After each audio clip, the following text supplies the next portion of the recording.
What profession other than yours would you like to attempt? Okay, well, you have to remember something. I'm a teacher. That's actually my profession. I get paid to teach.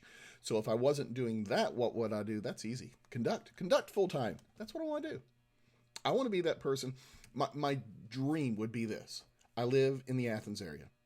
I wake up, I do my score study, I do stuff for the Athens Symphony, but I also put the face of the Athens Symphony out there. I do speaking engagements. I'd go to schools. I'd do things in the community that promote. That's something I would really like to do. Now, if you want the fun answer, I'd like to be a barbecue cook. Where I live, barbecue places are only open Thursday, Friday, Saturday. I could do 3 days a week. If I could go back in time, what would I do differently? I've actually thought about this. And to me, I would have started musical lessons earlier in my career and been involved in maybe some other aspects. I had some good stuff to be involved in community wise where I lived, but maybe reached out, maybe joined the Atlanta Youth Wind Symphony, stuff like that. Why have I succeeded where so many others have failed? Well, first off, I don't consider myself a success. I don't. Um, for a few years, I had this stupid hobby, and I just stopped doing it. Of I would apply for conductor positions around the United States and see if I could get them. College jobs, professional jobs. I never got a hey, we'd like to find out more about you. So I really don't consider myself a success. Now, why am I successful? I don't take no for an answer. And I don't mean that like if you say no, I keep coming at you. No, I respect that. But a part of me says, why not try it? Why not do this?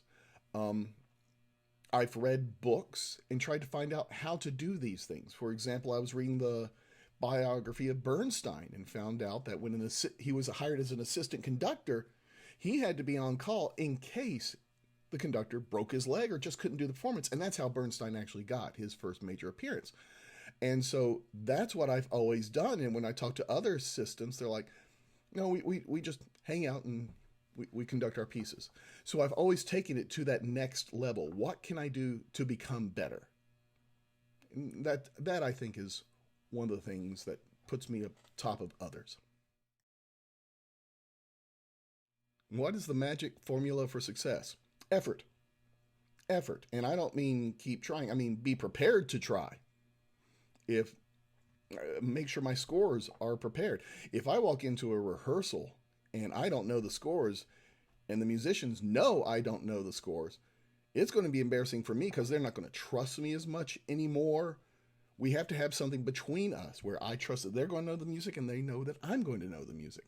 So, magic formula, just be prepared for anything. What am I most proud of? Okay, let's get past the family because they are what I'm most proud of. Um, if I have to say something about myself, I'm proud that I can be speaking to someone and just tell something I've done, and they're like, "You've done that? You've done that?" And I don't mean in a harsh way, but if I'm in a conversation with someone and they find out I'm a barbecue competition cook, they like to find out about that. Travels that I've done, just things I've done in my life that make people go, "Whoa!" So you're not just, this middle school band director. Okay, that's a hard question. What is the future of classical music? I consider it hard because when I think classical music, I think Beethoven, Brahms, I think old stuff. Classic, as in the past. So when you say what's the future of classical music, I hope it's tonality. I'm not a fan of 20th century where you detune the strings or put paper clips on the piano or John Cage's 4 minutes and 33 seconds, although it is an interesting piece. Um, I hope it's tonality. I mean, we just did a few pieces on our fall concert that are, for lack of a better word, modern. The danzon, the variations on branch water.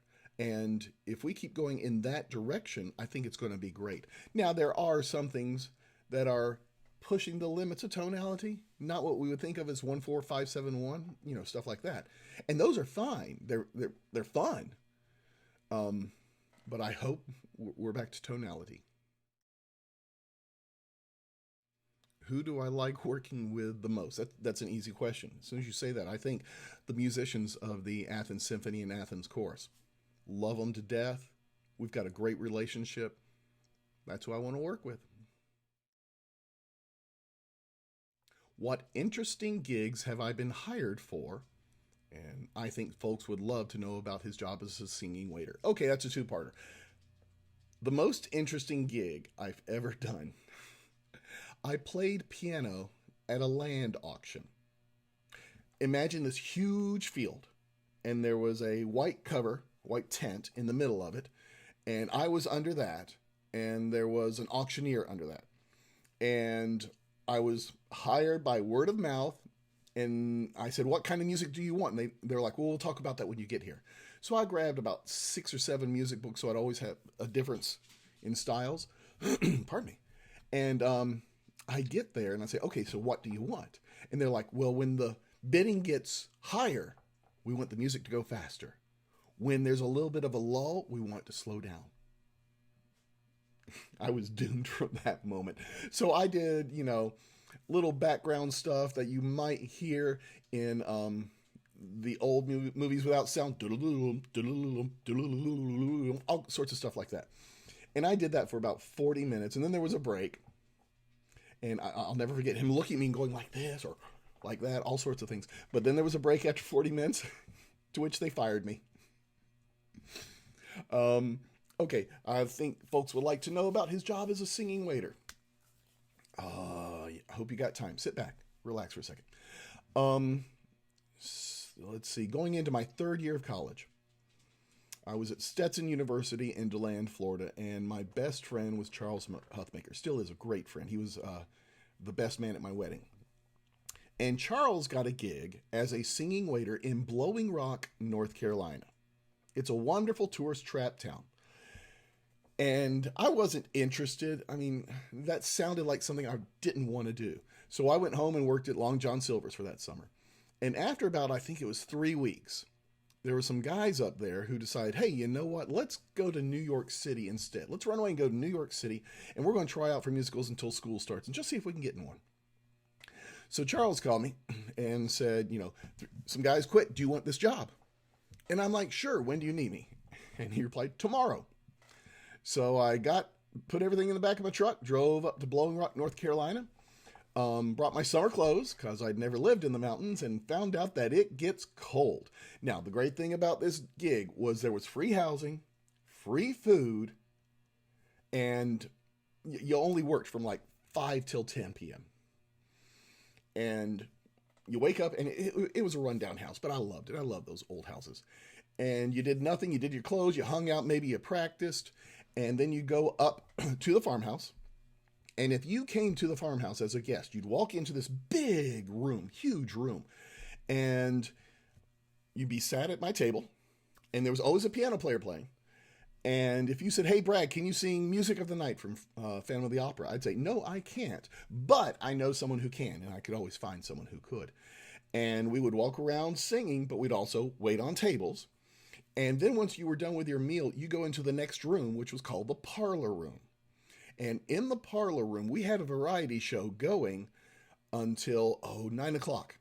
We would take turns going back and forth and performing in the parlor room. And at 9 o'clock, we would stop what we were doing, tables are shut down, and we would then put on a 1-hour adaptation of a musical. When I got up there, first I had to learn all the big choir pieces. At the end of every hour, we would get out and sing a big choir piece out where people were eating, and we'd walk around. So I had to learn those. Then I was told I had to learn a solo. So I got together with this big, thick book, I remember, and I went with my friend Andrew Blenderman. And we went to a place in downtown, McAdoo's, and sat at the bar and just started flipping pages. And what can we do with trombone? What can we do with trombone? Because that's what I was going to do. And because Charles, my friend, was a strolling violinist. So I'm like, hey, strolling trombone. So we found from Disney's Cinderella, Bibbidi Bobbidi Boo. And Andrew and I, right there, concocted theme and variations on Bibbidi Bobbidi Boo for trombone. So we start with Bibbidi Bobbidi Boo.